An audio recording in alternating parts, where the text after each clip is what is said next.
Hidden gem নিয়ে এই ভিডিওগুলো কিন্তু ভালোই ফেমাস হচ্ছে, তাই ভাবলাম যে অনেক দিন খাওয়া দাওয়া হয় না, আবার চলে যাই। এটা হচ্ছে পার্ট 8-এর ভিডিও, লোকালিটি হিডেন জেম সিরিজের।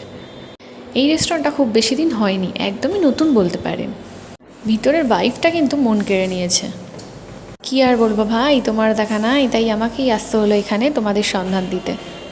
সত্যি বলতে কী বলো তো, ব্যারাকপুর মানেই কিন্তু আমার কাছে দাদা বৌদি। আমি বাইরে থেকে এই ভিউটা দেখিয়ে দিচ্ছি যাতে তোমাদের বুঝতে সুবিধা হয় কী করে তোমরা আসবে। ব্যারাকপুর স্টেশন মানে 1 নাম্বার থেকে একদমই কাছে, হয়তো ওই 5 মিনিটও লাগবে না হেঁটে। আমার কিন্তু এখনও ব্যারাকপুর মানে ব্যারাকপুর গার্লস স্কুল আর আমার দাদা বৌদির কাছেই একটা আবেগ ভাসে। যদিও এখন নতুন নতুন অনেক জিনিস হয়েছে যেখানে তোমরা এক্সপ্লোর যদি করতে চাও এক্সপ্লোর করতে পারো। এখানে জায়গাটা খারাপ না, খুবই খুবই খুবই ভালো, আর একটা বেশ ভালো ভাইবস দিচ্ছিল। আর ভেতরের ইন্টেরিয়ার কিন্তু দারুণ করেছে।